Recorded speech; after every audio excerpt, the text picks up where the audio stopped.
Emma Straub, celebrated author, celebrated bookseller, Guggenheim Fellowship Award recipient.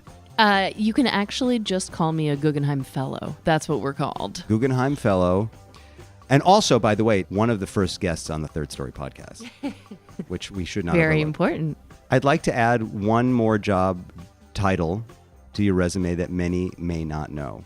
Former and recovering personal assistant turned merchandiser to Stephin Merritt and the Magnetic Fields.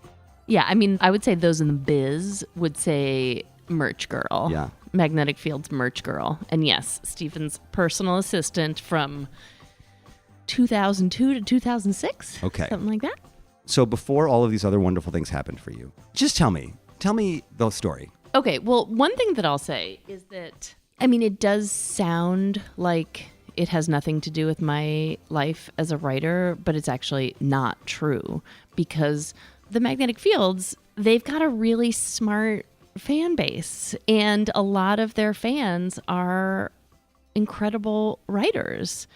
The first couple of times I went to see them after I was done with college, it was because writers who my parents were friends with were opening up for them. And who was that? Neil Gaiman Yeah. and Kelly Link. It was fun for me to be like, oh, come with me to see these bands that I love. And it meant that I was able to have some sort of access to them that I mean, thinking about it now, like I could have had that access just because they are extremely open and very friendly. Mm-hmm. But it meant that there was this very direct introduction. So there was a part of you that was thinking, if I take my parents, and it was a birthday or an anniversary. It was or my something, right? mother's birthday. We were so drunk. But there's a part of you that's thinking, if I go with my parents, and because Neil is there, whatever, then my parents will go backstage with my parents. I'll probably get to meet the band also. Yeah, which I did not want to do. I did not want to do. You were a Magnetic Fields fan. I was a huge fan. Going back to college? Yes, and I loved them so much. I mean, they're perfect. They're perfect. They're the best band. They're better than anybody else. Let's face it. For me, there are two best bands. It's the Magnetic Fields and the New Kids on the Block. And it's all about things that pierce you most deeply. Mm-hmm. You know what I mean? I'll come back for my New Kids on the Block episode another time. I expect nothing less. You know, I was an English major. I was a writer. I was a poet. And I loved his lyrics so much. I mean, to me, there is just no one smarter or funnier. Yeah. Who also writes songs where you can just cry and feel so sad about your lost love or whatever it is, you know? On the Ferris wheel, looking out on Coney Island, under more stars than there are prostitutes in Thailand, our hair in the air, our lips blue from cotton candy. When we kiss, it feels like a flying saucer landing, and I can't sleep, 'cause you got strange powers, you're in my dreams, strange powers.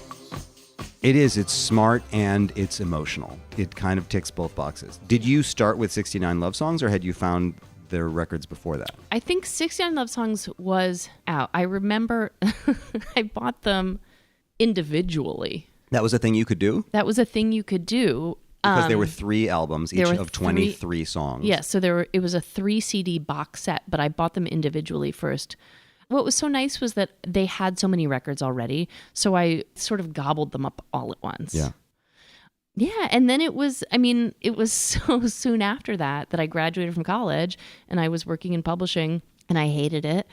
And this friend of my dad's, a guy named L.D. Bechtal, who sang on 69 Love Songs, was at my parents' house.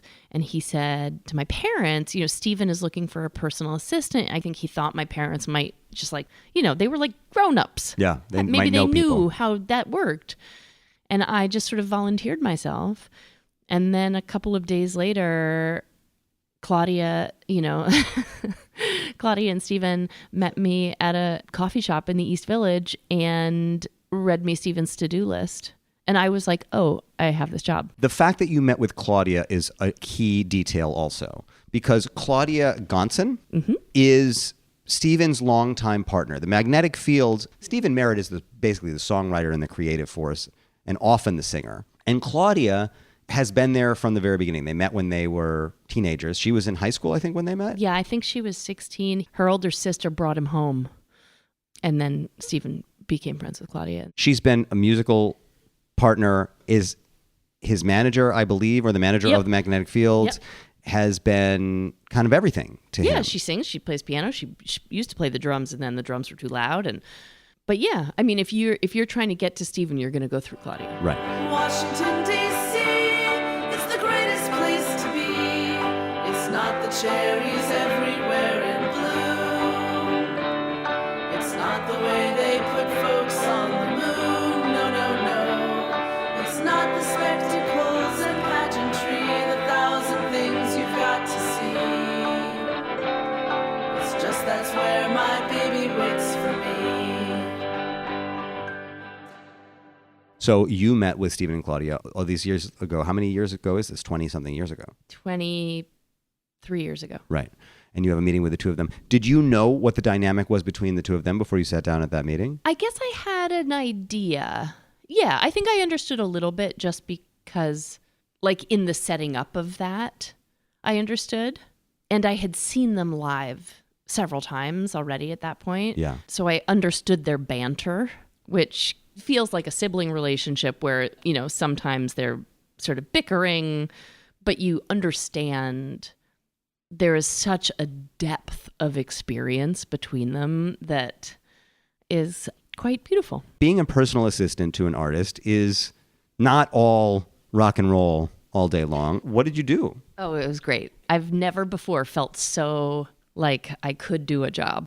Well, so one of the first things I do was Stephen had just moved into his brown phase where he was going from everything that he had worn, which included things of different colors, a lot of stripes, a lot of Marimekko, a lot of leather jackets, into brown. Stephen only wears brown. Still? Still. Tones, different shades, but brown. So we had to get rid of all of his old clothing and we had to get him all new clothing, basically. I mean, over time, not all at once. Did he talk about why he was moving to brown? Why would I ask a question like that? You know, no. I mean, I think that he just decided, you know, I mean, Stephen likes boundaries. You know, he likes rules. You know, I'm going to write 69 love songs, or these songs have no... These have a lot of noise in the... These right, are bloopy, yeah. these are noisy, these are acoustic, whatever, yeah. He likes organizing principles. I don't know, I bought a lot of dog food. I took things to be repaired. And then I did have a couple of jobs that were sort of music related where I made him like a lyric book of all of his lyrics. I cataloged all of his instruments for insurance purposes. You know, there's a wonderful documentary in which you appear called Strange Powers. Strange Powers, thank you, from 2009-ish, I think. And you see him in his apartment at the time. It's just filled with equipment, and you can see how he loved to tinker, and he loves synthesizers, and he loves all this stuff. He had a studio that was it was the biggest room in the apartment. It was like a full bedroom was in a studio. He famously likes to write in bars. Yeah. There's one bar in particular that he liked, but I think he's open to writing in different bars. Oh, sure. Yeah. Did you see him do it? No, because that's at night. So what I would do, I would get there at noon. Yeah. I would often wake him up or Be with him when he woke up. Yeah. And then we would go through his mail, go through his email, and then I would have, you know, various errands and tasks to do. And we would sort of be together all afternoon, and then we would end my work day really with him going off to work at the bars. Going to work might be DJing, or it might be sitting at a bar writing. Yeah, no, I think it would be like going with a notebook to go sit at a bar and write and be.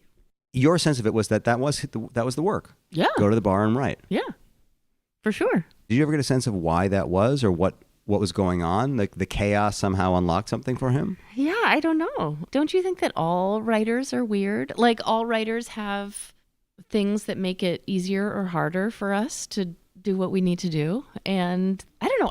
I never questioned yeah. it or judged it at all. Yeah. I mean, that was his process. So now, help me just paint the picture of Stephin. Your experience, like all of this basically just points to your credibility in talking about Stephin. Now what I see is Stephen's brain works a certain way, and it's better than most people's brains.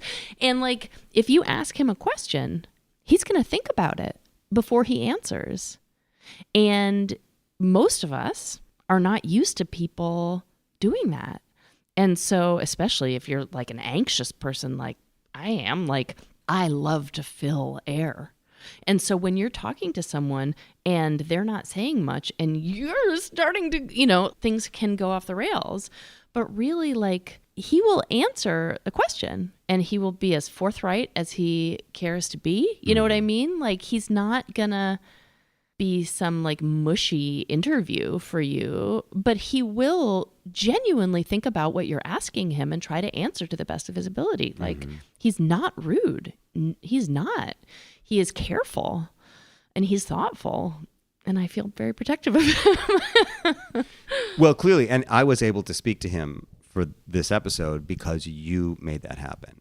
And I know that when I went into it and looking back on it, I think I probably had a lot more going for me than I realized going into the interview because you had asked him to do it. And so he was doing it because you love each other.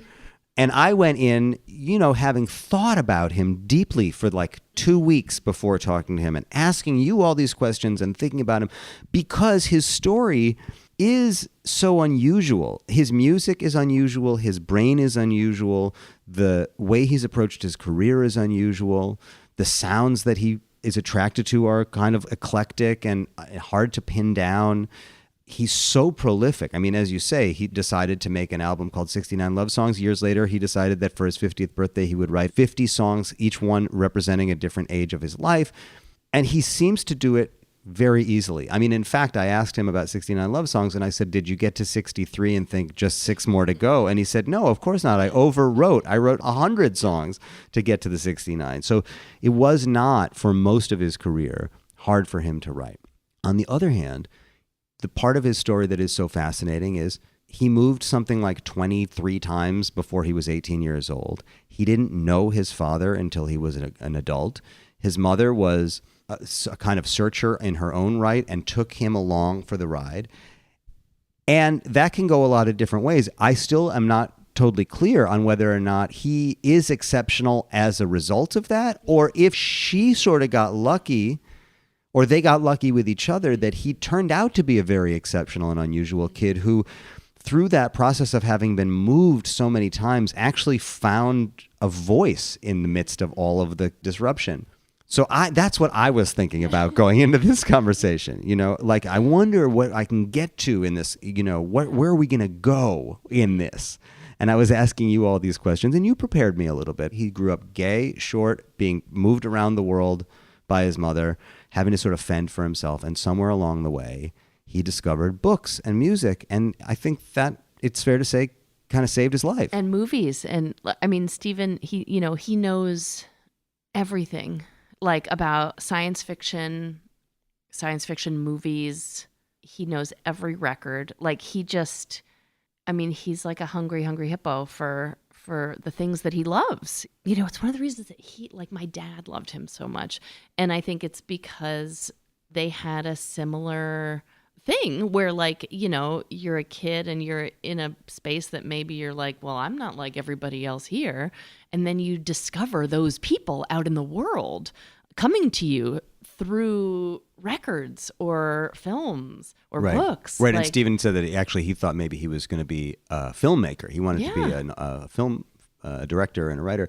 Yes. And I think, like your dad and Stephin, and there are people for whom what you love really is who you are or really makes who you are. And so when you talk about the things that you love, what you're really hearing is, this is who I am. Yeah. Do you have a sense of what he represents culturally? The fact that he doesn't have a MacArthur is criminal. It's ridiculous. Why do you think he has gone underappreciated? Well, okay, so this isn't true for the MacArthur, but I do feel like there is a certain, like, Gen X quality that, you have to apply for lots of stuff. I did get a Guggenheim Fellowship and I had to apply for it. And it was the first time I had ever applied for something like that. And I don't know, I can't really see him doing that kind of thing. Being like, here is why you should give me money for my songs. But I think he should, because I think everyone would give him money, because how could you not give him money? Because he's Stephin Merritt. As you say, he was the smartest writer that you had heard, and he also made you cry. And he seemed to really be in touch with the sort of humanity of heartbreak and longing. He also says that as an only child, his position on other people is that he resents the existence of anybody else on the planet. He said it to me. I've heard him say it in his documentary. And I did want to talk to him about connecting with other people's lived experience or an autobiography, because there is a sense that maybe he's telling the truth. I think he's actually making up a lot of stories. He is really a proper writer and storyteller, because talking to him, I get the sense it's not autobiographical. Well, but I think that that's one of the great things about being an artist. Other than the 50-song memoir, he's not a memoirist. Yeah. So I'm sure that there are moments, bits in lots of things that come from his personal experience, and that there are probably 100 times more that do not. And that's fine, Well, this is why I think he has more in common with... I think that your assumption was that he and I would have a lot of stuff in common because we're both multi-instrumentalists and producers, and we have that shared musical language. But I actually think you and he have as much in common or more in common. Because I make things up. Because you make things up and people assume that they're true. And they always want to know, is this true? Is this about something? And you've said, everything is true and everything is a lie. Everything is true because I thought of it and I truly thought of it. Yeah, it's true. I mean, you're right. I would rather die than ask him, is this song about this person? What a rude question. Never in my life would I do that. Do you think it's rude when people ask you that about your writing? Yes. I also think that you can ask someone anything, but you can't assume that they will want to answer you. What else should we say about Stephin Merritt before I play this interview? He's very good at Scrabble. He wrote a book illustrated by Roz Chast containing all 101 two-letter Scrabble words. My 11-year-old has it memorized. Oh, wow. That's important. He's one of the most loyal people I know. Because this is the introduction to the podcast, there's a little bit of housekeeping that you're going to help me do right now, Emma Straub. Okay. First of all, don't forget third-story.com, because that is where you can visit the entire archive. It's hundreds of conversations, deep diving ones like this one, including an early episode with Emma Straub. Yeah. Also, Substack, leosidron.substack.com. You, Emma, I think were my first supporter on Substack.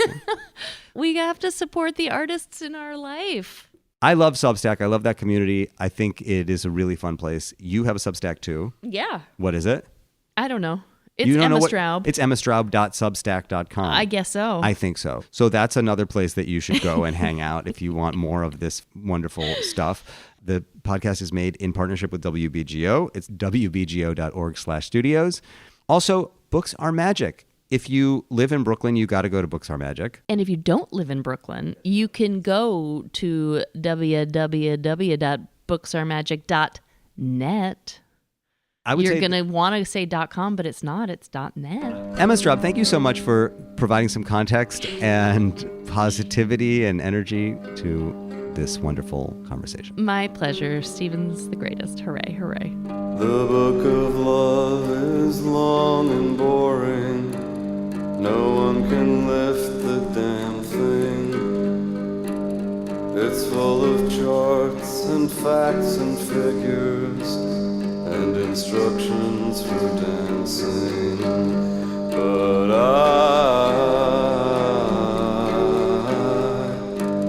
I love it when you read to me and you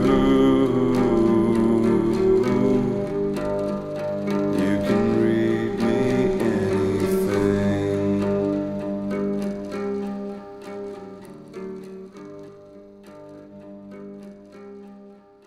Stephen, I really appreciate you taking time to talk to me, especially because this is kind of an interview apropos of nothing in particular. There's not an album that we're promoting or a story that you're in the process of telling. But I do realize that I'm talking to you kind of shortly after your 60th birthday.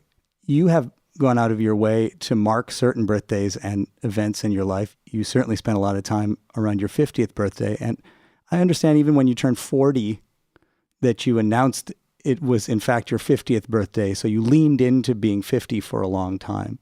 Yes, on my 40th birthday, I wore a 50th birthday t-shirt. Why did you do that? What did that mean to you? I thought since I was going into that patch of birthdays, I would turn 50 until I turned 60, and then I would turn 70 until I turned 80. And have you honored that? Well, no, 50 Song Memoir kind of broke up that process. I generally don't make a big deal out of my birthdays. The last birthday I had, I didn't have a party. I didn't tell anyone. I went off and stayed at the TWA Hotel at JFK Airport. Why? Because I wish I lived at the TWA Hotel. It's a gorgeous Euro-Sarin and modernist masterpiece from 1962 that looks like it's 2062. Of all the places that you could go, I understand there's an architectural aspect to that. But also, it's sitting right next to an airport. It represents movement and travel and impermanence. And, forgive me for going there so quickly, but as I think about you, something that is so striking about your life is the beginning of your life, the amount of time that you spent moving around as a kid. I mean, much more than anybody I've ever heard of. No army brat could possibly compare or compete with what you went through. Well, I was an army brat briefly. My first language is German, but mostly I was a hippie brat. Is that a TIAC A3440 in the background? Yeah. Nice. I grew up on the TIAC A4440. The difference seems to be that the view meters are in a row rather than in a square. So you were saying that the TWA hotel being at an airport represents impermanence. And although I'm not a Buddhist, I was raised Buddhist. And for me, everything represents impermanence exactly equally. Although you could say that the vacuum of space represents not impermanence, but nothingness. Why did you move around so much? Ask my mother. It wasn't my choice. Did you like it? I certainly liked Hawaii. I liked Baden-Baden, Germany. It was gorgeous. Canal town. We must have lived somewhere else I liked. Maybe not. It's an unusual background. At some point you discover gear, you discover making things, discover songwriting. You had to have spent a lot of time alone. You didn't have any time to spend in any town long enough to develop lasting relationships with your peers. Did you feel connected to your peers? Did you feel connected to other kids as a kid? Never understood the word peer. No, I still don't feel connected to my, quote, peers, unquote. Yeah, I am very much an only child, and I'm happy to remain that way. I guess that means that you didn't compare yourself to other people in terms of what you were into or what you were doing? Yeah, one of the things about being an only child is that other people are irrelevant, and you don't need to compare yourself to them.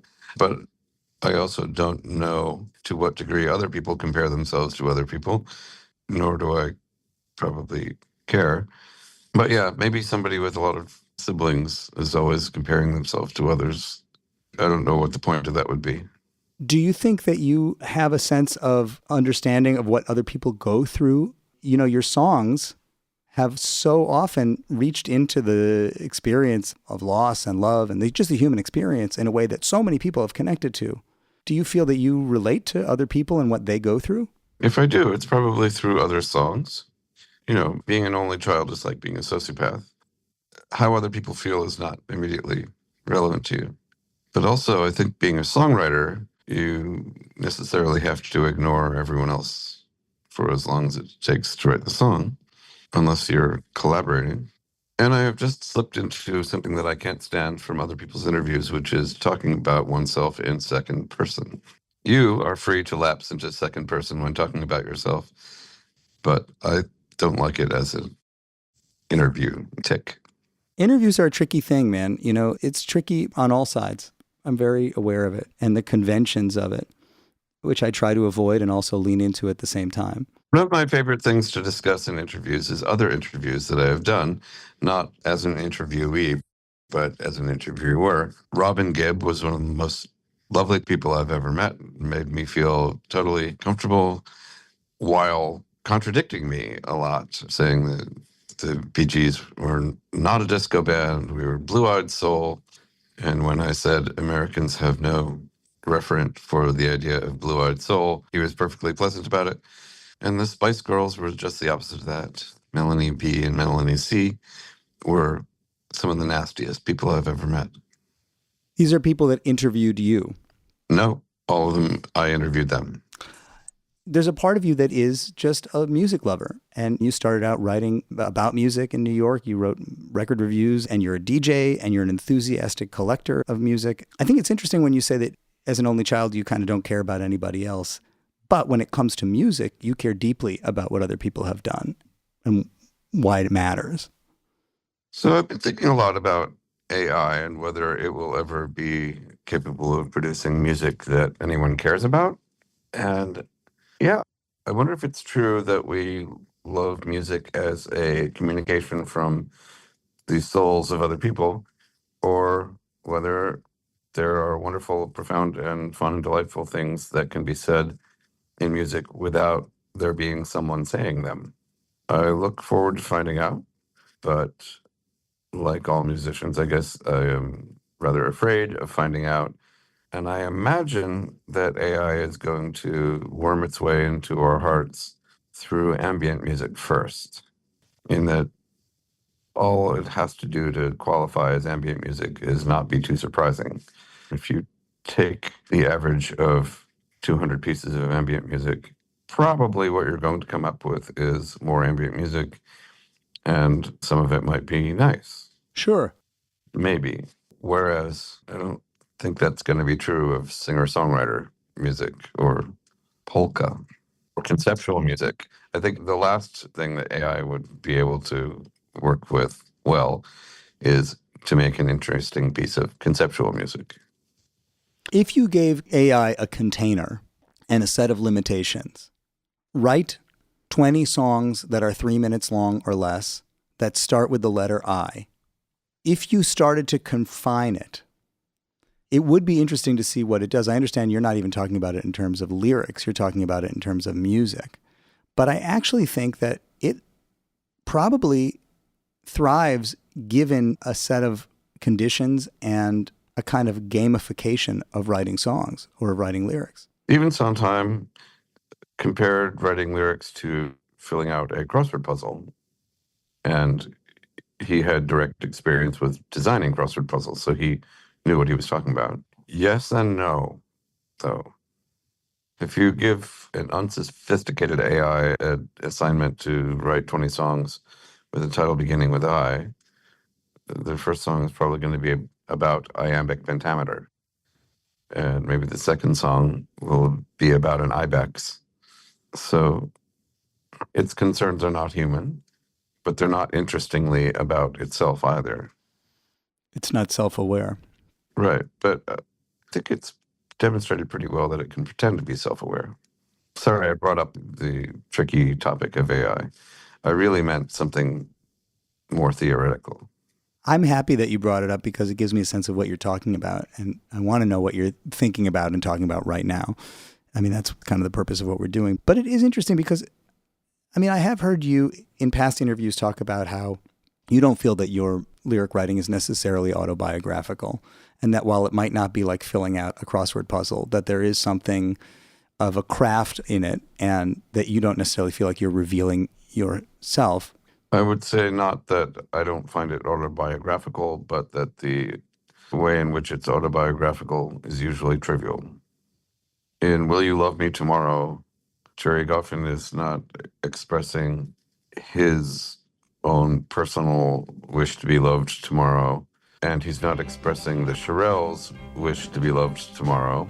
He's expressing everyone's wish to be loved tomorrow. Tonight you're mine completely. You give your love so sweetly to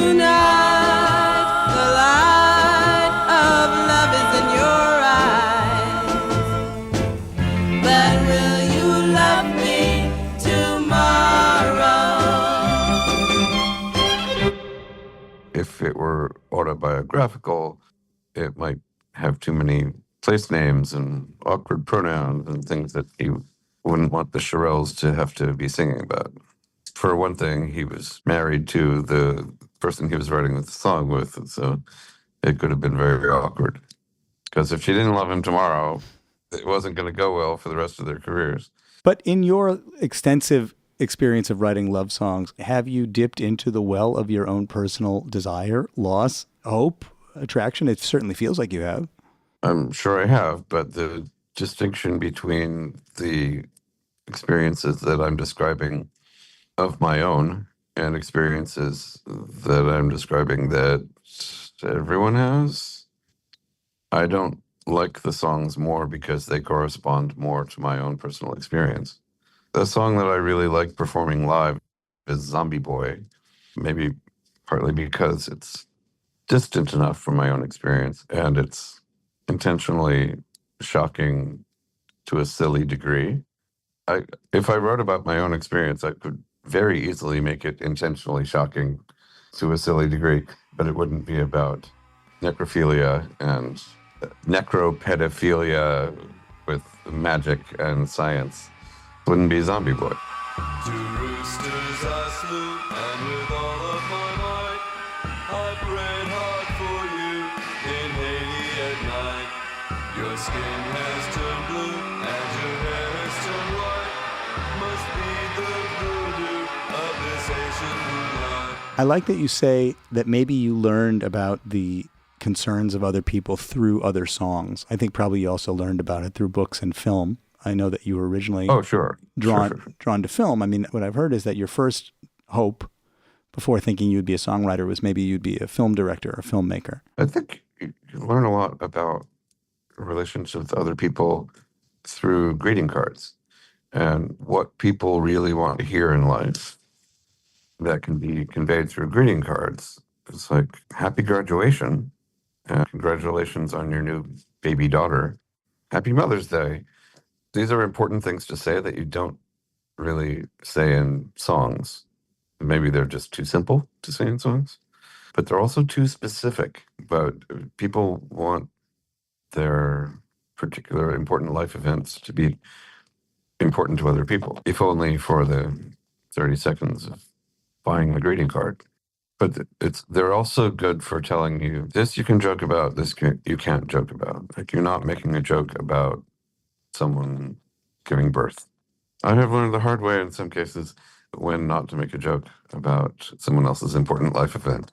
So rather than talking about books or film or music, we should also remember that greeting cards can teach us a lot about who we are. I was using that as the reductio ad absurdum. Of course, other artworks can teach us about other people, but let's start with greeting cards because they're kind of the silly way of attacking that subject, but also it's not profound. It's about the most important things that happen to us. Well, I want to stop for a second and acknowledge that as of a year ago, in an interview that I read with you, you were having a hard time finishing songs, that your relationship with songwriting had been sort of interrupted post-COVID. Yeah, I got COVID 5 years ago, and I have finished less than 5 songs since, so I'm down to less than a song a year. Fortunately, I also have a shelf full of notebooks full of songs, so no one will notice if I never write a song again. What is the difference between starting a song and finishing a song? When you say you haven't finished a song, it kind of implies that you've started songs. So what does it mean to finish a song? Okay, I will now write a song. The title will be Bang. Bang! I have finished the song. So there doesn't have to be a difference between starting and finishing a song. But I've just performed the reductio ad absurdum of how to write a short song, as well as how to write conceptual art, which I might not be so bad at after all, now that I think about it. So now that you know my song, Bang, I have a hard time expressing what it is to finish a song. Stephen Sondheim, who I will keep coming back to, didn't want to finish a song until the play had been on Broadway for a while. He hated having to finish things. He wanted to see how they work in the play and be able to go back and make revisions. And I, having worked with actors, I know that they absolutely hate changing their lines after they're already memorized. For a long time, I couldn't stand remixes and revisions. And I just thought that once you have made the statement, you should stand by your statement. And if you don't like it, just make another one. But since I've become a DJ, I really understand the point of remixes and making songs shorter and longer according to where they're needed. Partly because if you don't, someone else will. There may be a reason to do an 8-minute song, but if somebody doesn't care about the toy piano solo for the last 3 minutes, they'll just lop it off at the end. But when it comes to finishing things, you, from what I can tell, didn't seem to have trouble finishing things for a long time. You were a flood. I mean, if anything, it seemed like it was quite easy to finish a song. You know, you said earlier that in order to write a song, you need to tune out the rest of the world until the thing is done. And yet, you chose to write so often sitting in loud bars, which is a very difficult place to tune out the rest of the world, but something about that input helped you to go inward and write these songs. Actually, not too loud bars. I specifically don't like writing in very loud bars, but I liked writing with music on in the background. And I've been doing that since the 80s. Trying to write a song in silence, I already have a song in my head much of the time.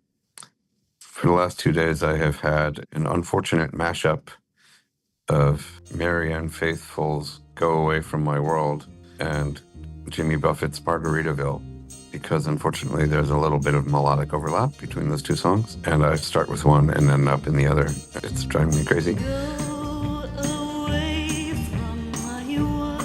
Watching the sun bake. All of those tourists covered with oil. Can't you see it never worked from the start? On my front porch swing, smell those shrimp there beginning to fall. A broken heart, wasting away again in Margaritaville. But this is exactly the problem with trying to write songs in silence, is that there's already a song. So if I replace that with there's already a song that I can hear, I can tune that one out or listen to it and respond to it. Like if I'm in a bar and they're playing Jungle Boogie, I can think of, well, what other sorts of landscapes could there be a boogie for? A desert boogie or a tundra boogie or a moonscape boogie, and right from there. Get it on.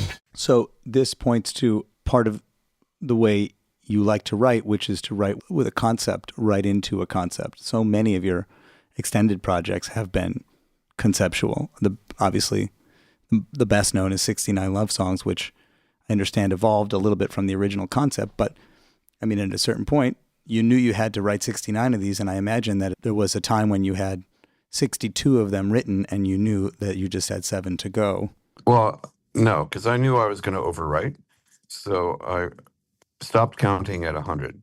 I didn't want to write 69 love songs and stop and say, these are the best 69 songs I could possibly write.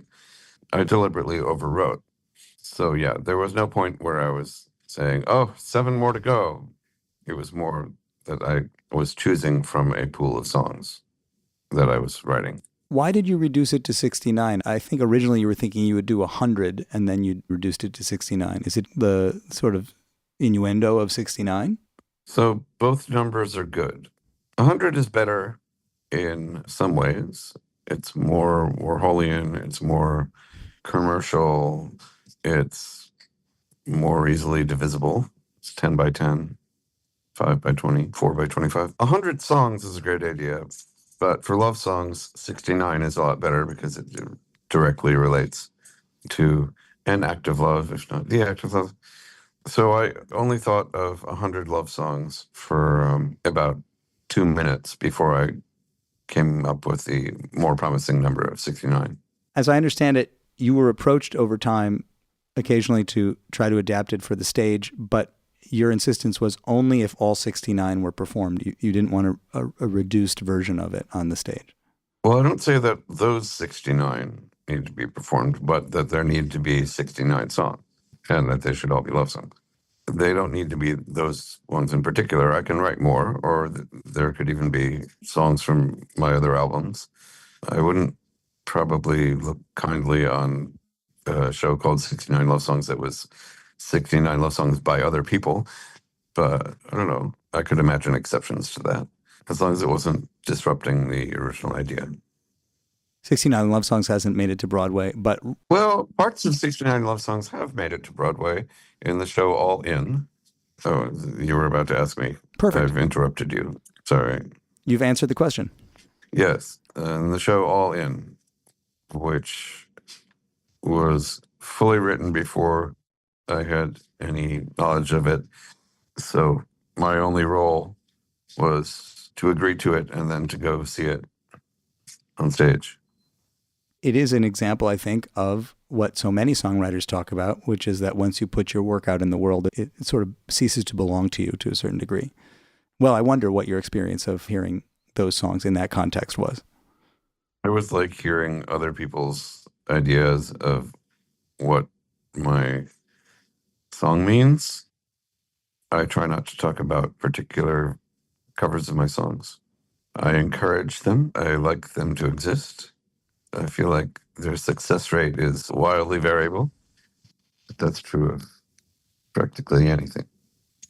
Do you necessarily know what your songs mean when you write them? Mean? No. I would say a significant number of my songs are not written to mean something in particular.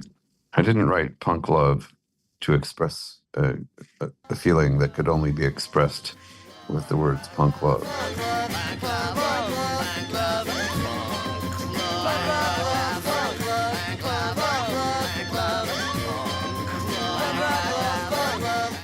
I also didn't write experimental music love with the idea that there was only one way of expressing this powerful emotion that I just can't get out without the phrase experimental music love.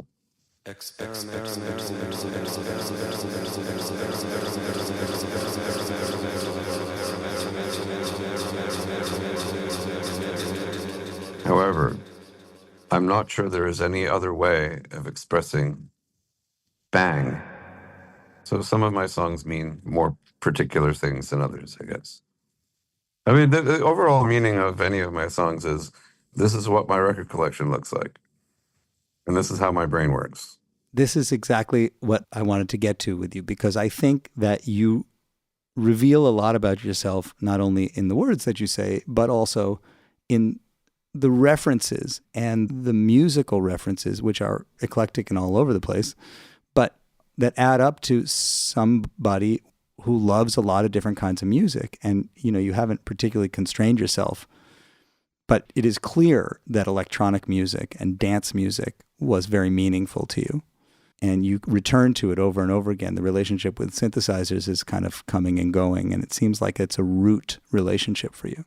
Yeah, I've never actually taken synthesizer lessons, which you can now, but you couldn't when I was young enough to take them.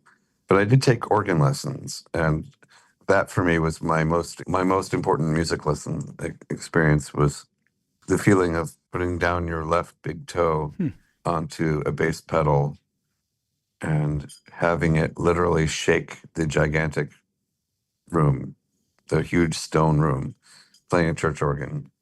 That is a formative experience for me. Like Tina Weymouth said that she didn't really understand what it meant to play the bass until she was pregnant and playing the bass on stage amplified, realizing that the vibrations that she was making with her fingers were actually affecting and shaping the fetus inside her womb, and that she better mean what she's saying. She better do it well, because there's a person in there. My parallel experience with that is playing the church organ. You can vibrate the building with your left toe, but you can also do it wrong. You can press two keys right next to each other down very easily and vibrate the building in a dissonant, chaotic way that is going to give people stomach aches. You know, there's a song on 50 Song Memoir about working the synthesizer where you describe the elements of working a synthesizer: attack, decay, sustain, release. Excellent shape and below, aka ASO. Attack, decay, sustain, release, which means how loud you are. 1 millisecond. You describe it with the wide eyes of somebody who has just figured out how to work this thing. I suspect that's how most of us have learned how to work synthesizers, by twiddling knobs and moving stuff around until we figure out how it works. But one of the things that I loved about that image was that it seemed to be from the point of view of a young, fresh person who was discovering it. And in some ways, I think the same was true of a lot of the songs on that record. You kind of, or the Stephin character who's telling the story, seems to be telling it to you from that moment in their life.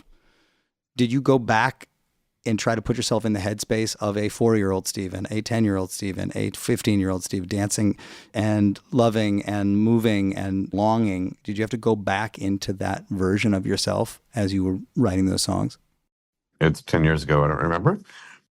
But I do know that in How to Play the Synthesizer, which is placed to correspond to my 14th year when I got my first synthesizer, I say, pour yourself a scotch. Pour yourself a scotch. So I'm imagining addressing an adult rather than addressing other 14-year-olds. Not that 14-year-olds can't necessarily pour themselves a scotch, but that I'm not advising them to do so. Right. So you're not necessarily a 14-year-old in the song. I was the 50-year-old me talking to a scotch drinking listener. So I didn't have zero education in synthesis. I did have the Nonesuch Guide to Electronic Music, which is wonderful. It's a record that does kind of what the song How to Play the Synthesizer does. It tells you what a square wave sounds like and things like that. And I had a book on electronic music, which was starting with circuit design. I didn't do very much of that, but I do miss Radio Shack and the ability to actually put something together electronically that would make the sort of beeping sound you told it to. You used to be able to do that through shopping in a way that it's now very difficult. Like go to the store and try stuff out? Yeah, you used to be able to go to the store and buy a length of wire in a way that is no longer easy to do. I'm reminded when you say you had the Nonesuch electronic record that, I mean, Nonesuch today is not the Nonesuch that it necessarily was in the 60s, but you have these two label associations throughout your career, Merge Records and Nonesuch. Yes, in the U.S., my two long-term labels have been Merge and Nonesuch. Nonesuch, you know, you say as a kid you had this Nonesuch record. Did it mean something to you when you got to sign with Nonesuch? You know what? The way that I got onto Nonesuch was that I was standing in my lawyer's office, my entertainment lawyer's office, and he had a copy of Billboard. And on the front of Billboard, the article said, Emmylou Harris signs to Nonesuch. And I suddenly realized that that's what I should do. It's like, oh, Nonesuch is a major label that is now eclectic enough that this is a good match. And we went over to Nonesuch and they agreed. Yeah, we're kind of perfect for each other. We're the union of high and low art and pop and bubblegum meeting the more esoteric end of music with an emphasis on lyrics. So perfect for Nonesuch. But the reason I wanted to be on a major label was to get health insurance. And that was not possible on Merge at the time or for much later. So now I have health insurance. Huh. For the moment, we'll see what happens politically around that. The mix of high and low art, I love that description coming from you of what it is. Both are very important. Can't live without both. Or I can't. I have friends who live entirely without low art, and I probably don't have any friends who live entirely without high art. I recognize the distinction between the two with that terminology is absurd, and I'm using it intentionally. I am very much not a snob, but I have friends who are, and I love them. You're not a snob, but you certainly are no stranger to having strong opinions about things. People who don't have strong opinions should be taken out back and shot. Do you think the role of criticism in art is an important one? Depends on the art. Let's take yours. If I had role models demographically, I guess they would probably be more or less the Smiths and the Pet Shop Boys. Both the Smiths and the Pet Shop Boys are fronted with people who were originally in the music press and whose lyrics are very much informed by a postmodern approach to it being okay to incorporate other people's work into your work. My first 20 years of putting out records were largely self-consciously, overtly about other people's records. And I feel like I need to get back to that. My roots are postmodern, and I should drink more from the postmodern well, I guess. Where am I going with that? Criticism. Criticism. What role does criticism play? I'm one of those people who agrees with the statement that you should not read your own press. The first review that I read of 69 Love Songs banged on about how there was unfortunate filler, like Papa Was a Rodeo, which is a country song, and country songs are beneath contempt. Papa was a rodeo, Mama was a rock and roll band. I could play guitar and rope a steer before I learned to stand. Home was anywhere with diesel gas, love was a trucker's hand. Never stuck around long enough for a one-night stand. Before you kiss me, you should know Papa was a rodeo. So, the same review also said that I should get the Lawrence Hart Award for ugly, miserable, alcoholic, homosexual, dwarf, genius lyricist. Probably in a different order, but those are the adjectives. And these are both memorable things to say about 69 Love Songs, but they were on somebody's blog. And if I hadn't been looking for it, I wouldn't have found it. So now, since then, I've grown up a little and I realize that you should not go looking for insults. Basically, let people send you reviews that they feel are insightful and reasonably respectful. I think no one is going to actually send me reviews quite like you're an ugly, miserable, homosexual, alcoholic dwarf. Genius lyricist. They'd probably stop at dwarf and decide not to send me the review. So yeah, there's a role of criticism, and the role of the artist is to ignore the critics. That's not a trivial thing. It's an important part of mental health. On the other hand, as you say, you started out as a music journalist, and I suppose there's an important distinction between journalism and criticism. I really didn't start out as a music journalist. I was a copy editor at Spin. I was a journalist, but I was not a music journalist. I recently wrote a book review for the New York Times of the new Simon Rich book, The Secret Public, and I'm already regretting having done that. I think I should stay out of anything even adjacent to music criticism. So you were able to write a book review.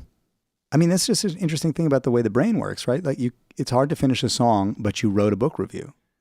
Took a month and involved at least 3 editors who were saying, why don't you put some of yourself in this? Also, it took me a month to read the 700-page book. I used to read 3 novels a week, and now I read 1 novel every 2 years. Maybe. I'm not actually thinking of what those... Basically, I'm not reading nonfiction. The focus? Yeah.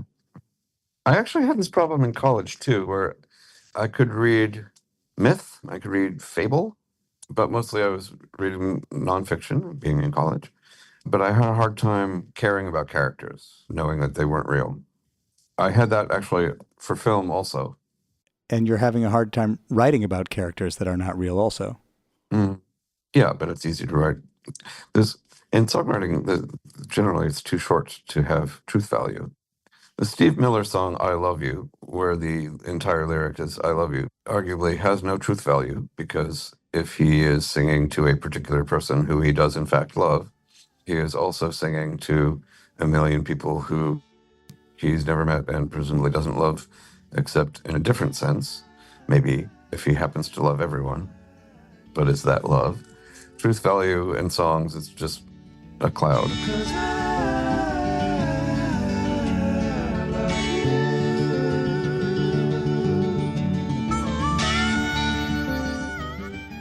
You know, my father was in that band. He was a piano player on that record. Must be why that occurred to me, right? I spent my childhood standing off stage watching Steve Miller sing a lot of songs that it was clear he didn't mean at all. Well, some of them are covers, in fact. Interestingly, I never felt, and maybe because I knew him, I don't know, I never felt the need to believe him or question, does he mean this or does he not mean this? But your songs feel personal. People say that about Bob Dylan, and Bob Dylan is like, I am going to take all of Harry Smith's anthology of American folk music, change the lyrics about a third so that they become artistic in a way that the college students will like. And there you are. That's originality. And the originality brigade drive me crazy because the folk process is so much better than originality. If something is traditional but tweaked, that's interesting. But if something is violently original, it's incomprehensible and dull. It's only in relation to other culture does an artwork acquire any interest. I have spoken. Absolutely. And we are constantly in conversation with the things that influence us, that affect us. I totally agree. I love the idea of the originality police. Nonetheless, I think nobody would ever accuse you of being unoriginal. I mean, I think that process may be true, but we can't help but be ourselves if we have anything to offer. Maybe we are all equally original. I don't know. Does it matter how original we are?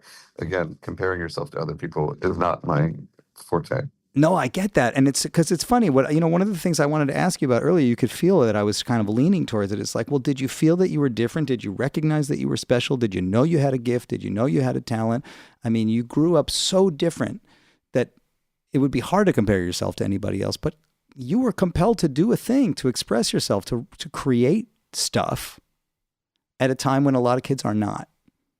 I wanted to be in film. I never wanted to be a musician. I still don't want to be a musician. Yeah. I want to be Stan Brakhage. You moved to LA at one point to pursue doing more film work.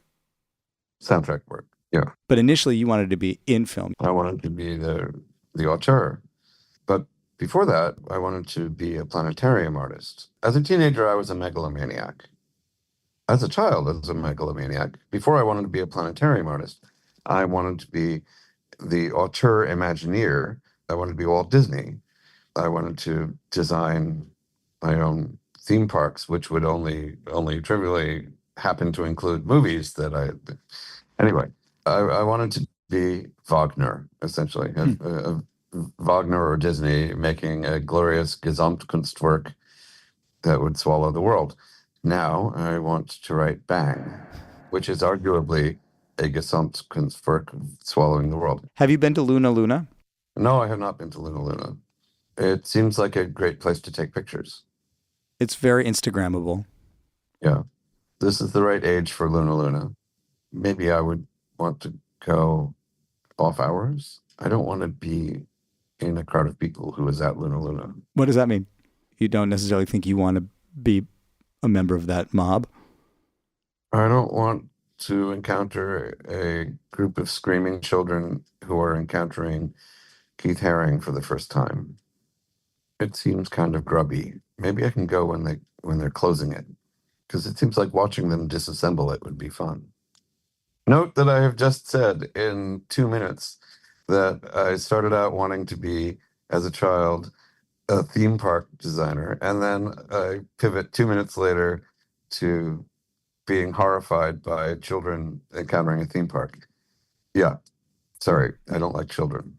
I never liked children, Even as a child, you never liked children. especially as a child. No, as a child, I had a horror of other children and their hands, their sticky hands.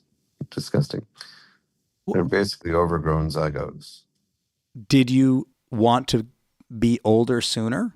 Do you want to be an adult as quickly as possible?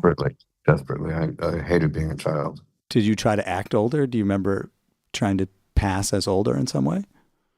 No, I was 8 inches high.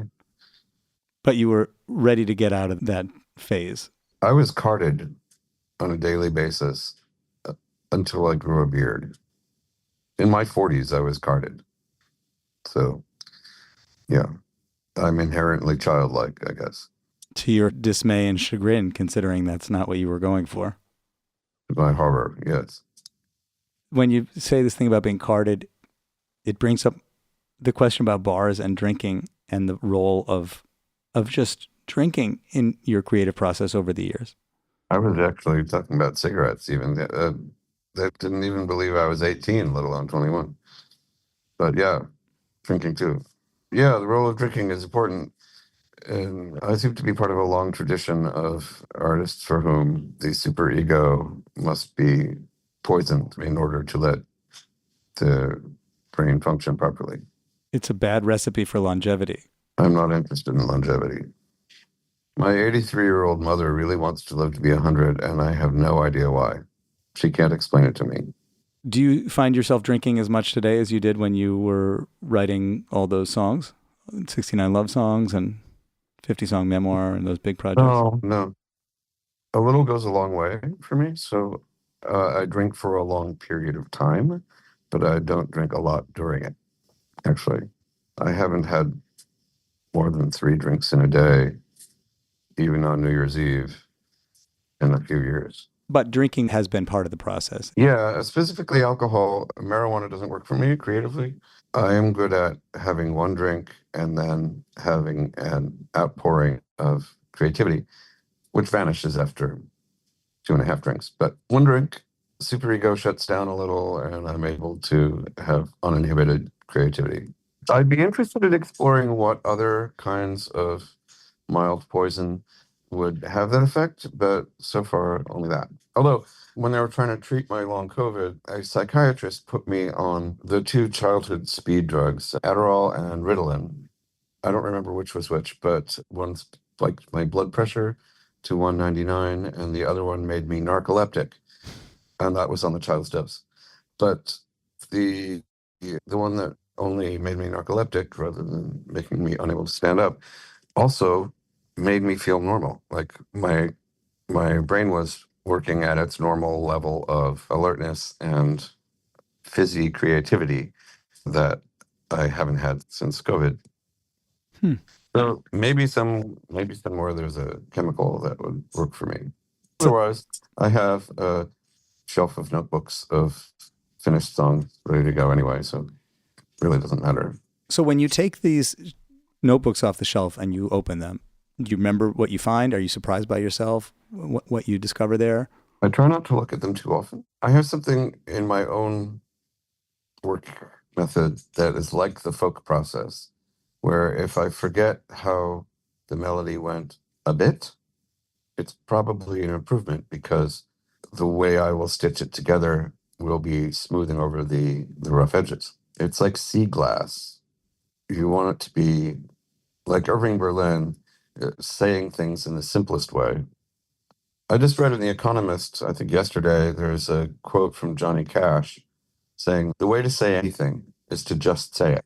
And I think that's right. That's the way to say something that will connect with people emotionally is generally to seem to be saying it directly to them in the simplest possible way. You could say that that's modernist bullshit and that's Le Corbusier and no one wants to live in a Le Corbusier. But you could also say that that's Irving Berlin, that's Dolly Parton, you say it completely and you get out. And that's bubblegum.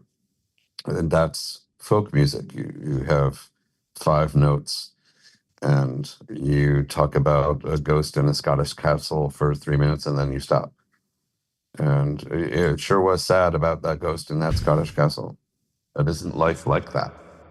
I think we have a second song. Can we work that into Bang, or is that a second one now? Maybe there's an alternative spelling of bang used in Scotland. Does it have more consonants in it? That would be Welsh. Ah. The B-Y-N-G-H thing. I hear you placing yourself in a certain legacy and tradition. I can see how you do. I mean, you are certainly not afraid of a short song. There's not a lot of fat on your songs, which is why I thought it was somewhat amusing to me when you finally made an album of intentionally short songs called Quickies, because in fact, so many of your songs, and some of the longest Quickie songs are longer than some of the shorter songs on 69 Love Songs or some of your other albums. The shortest song on 69 Love Songs is 15 seconds long, and the shortest song on Quickies is 18 seconds long. And a third of 69 Love Songs would fit on Quickies, where the rule is 2 minutes and 15 seconds and under. So I wasn't claiming to break new ground with Quickies. What is it about writing short songs, though? I like little things, chihuahuas, ukuleles, and Mini Cooper. I like miniaturization. I'm very interested in dollhouses and model villages. I'm 5'3". I used to have a night called Runt for the diminutive gentleman and his admirers. I have a bathroom full of very small books, which are great for bathroom reading. I just love little stuff. My favorite food is bento box, the tiny servings of various foods. So I thought of Quickies kind of as a bento box. That was a little bit of a digression because, as you were saying, the folk tradition is sea glass. But what I think your contribution here is that your writing is clever and surprising given that kind of container. You're a serious writer, but it's deceptive because it's in these little packages, I think. So it might not necessarily be obvious always how much writing is taking place. You're not repurposing a third of popular folk canon and singing it in a slightly different cadence. You're really writing. I feel like the folk process exists for all of us as a banquet to choose from and to make further food out of, further sustenance out of. I love it, and if you don't love it, you need to learn more about it, is my attitude towards intellectual property and things that have fallen out of intellectual property. 1923 is a very interesting year, and everything in it is no longer copyrighted. And is therefore yours. You own it as much as anyone else, including Walt Disney. And AI. And AI. Is inspiration a real thing to you? Do you believe in inspiration? Well, the gods have punished me for my dependence on inspiration by withdrawing it. And I used to know how to finish things. I have forgotten that. So do not, kids, do not depend on inspiration. Know how to start and complete without depending on anything so fickle as inspiration. Any teenager can be inspired, but to be an artist in the long term, you need to know how to work when you don't feel like it, just like everybody else does. If you're going to have a garden, you can't only tend it when you feel like it. If you're going to raise a child, you can't only do it when you feel like it. Do you feel that inspiration or whatever that thing is that helped you finish a song will return to you? I understand you say, it doesn't matter. Don't worry, people. There's a lot of songs that I can draw from. There will be more Stephin Merritt songs. I doubt anyone is actually sincerely worried about me. I suppose I say that because I don't want to talk too much about what I cannot do. There's lots of things I can't do. Sing heavy metal or calypso, for that matter. I'm too small to play the accordion or the upright bass. I have an upright bass, but I have to stand on a phone book and no one is allowed to look at me. I'm too small to even hold an accordion, really. This is not a problem in my life. And if I can't finish a song that is more than one word long, that is not necessarily a problem in my life because almost no one else can do that either. Also, there are many kinds of music that don't involve finishing what I would consider a song. Well, if you relied on inspiration for the majority of your creative career, that's an intense amount of inspiration in the sense that you had these projects that were quite ambitious. I'm going to write a bunch of these songs and I'm going to do it in the space of a year. The only way that gets done is through what I think you're saying is inspiration. I consider that to be desire, like a need or at least a strong desire to accomplish a thing. Well, chutzpah. Chutzpah. It requires a certain combination of neurological traits that I seem to have lost through some sort of esoteric brain damage that we don't understand very well. But that is the culmination of a lifetime of what you refer to as weird diseases. When I was yay high till I was 3, I suffered from petty more epilepsy. Any excitement gave me a fit, but there were drugs to cure me of it. Weird diseases, I get weird diseases. Whenever Krishna sneezes, I get weird diseases. Well, I hope it's the culmination. That would be nice. Now I have more normal diseases on top of those. I just 45 minutes ago had a conversation with my doctor about wearing a contraption in my sleep that dislocates my jaw. So, yay! I'm sure that there are many more weird diseases for me. Unless I'm decapitated by a helicopter on my way home, I'll be in for a lot more suffering and impermanence. Well, we started with impermanence. It's a great place to end. And I never thought I would end a conversation with you, Stephin, by hoping many more weird diseases and opportunities to suffer. But I do hope that for you. Thank you. More suffering is good. Suffering is life itself. Suffering is life itself. And vice versa. Stephin, thank you for suffering through this last hour with me. It has been an adventure. Thank you. I hope to see you soon. I do too. It would really be lovely. Everybody's somebody's fetish, whether ground dumb or cutely coquettish, mainly like me or no, not lavish. Everybody's somebody's fetish. This has been a WBGO Studios production. To learn more about WBGO Studios' award-winning podcasts, special concerts, live streams, and more, visit wbgo.org/studios.